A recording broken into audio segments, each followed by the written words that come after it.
What if I told you that long before Britain ruled half the world, an African empire controlled vast territories, commanded elite cavalry, and forced even powerful neighbors to pay tribute?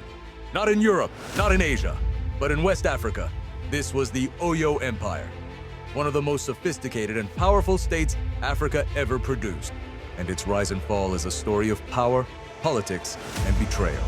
The Oyo Empire emerged around the 14th century in what is now southwestern Nigeria. It was founded by the Yoruba people, with its capital at Oyo-Ile, according to Yoruba oral tradition recorded by historian Samuel Johnson. Oyo traced its royal lineage to Oduduwa, the legendary ancestor of the Yoruba people. But what truly set Oyo apart wasn't myth, it was organization. Unlike many forest-based kingdoms, Oyo mastered cavalry warfare. By controlling the northern savanna zones, Oyo imported horses and developed one of the most effective mounted armies in West Africa. This allowed Oyo to dominate neighboring states, including Dahomey, modern Benin, parts of Togo, and large areas of present-day Nigeria. Historical records from European traders and Dahomey court chronicles confirm that Dahomey paid annual tribute to Oyo for decades. Oyo did not rely on absolute monarchy.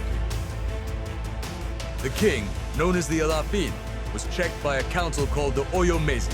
If the Alafin ruled unjustly, the council could force him to commit ritual suicide, a system confirmed by both oral history and early European observers.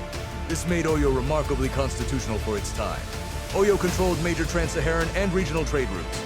They traded cola nuts, leather goods, cloth, and slaves. A historical fact, not an endorsement. Oyo's wealth rivaled many European states of the same era. Here's the truth, not in global size. The British Empire at its height covered nearly 25% of the world's landmass. The Oyo Empire did not reach that scale. However, within West Africa, Oyo was more centralized than Britain was at the same time, militarily dominant over its region, and politically advanced with checks on royal power. So while Oyo was not geographically larger, it was arguably more advanced relative to its environment and era. That distinction is supported by historians like Robin Law and entries in the Encyclopedia Britannica. Great empires rarely fall from external enemies first. Oyo collapsed from internal decay. The balance between the Alafin and the Oyo Mezi broke down. Political infighting weakened central authority. A military commander named Afanja, based in Ilorin, rebelled against the Alafin. To strengthen his position, Afanja allied with Fulani Islamic scholars and warriors. This decision would prove fatal. The Fulani alliance spiraled out of control. Ilorin broke away completely and became part of the Sokoto Caliphate. Without Ilorin's military power, Oyo lost its northern defenses. By the early 19th century, Oyo-Ile was abandoned. The empire fragmented into smaller Yoruba states.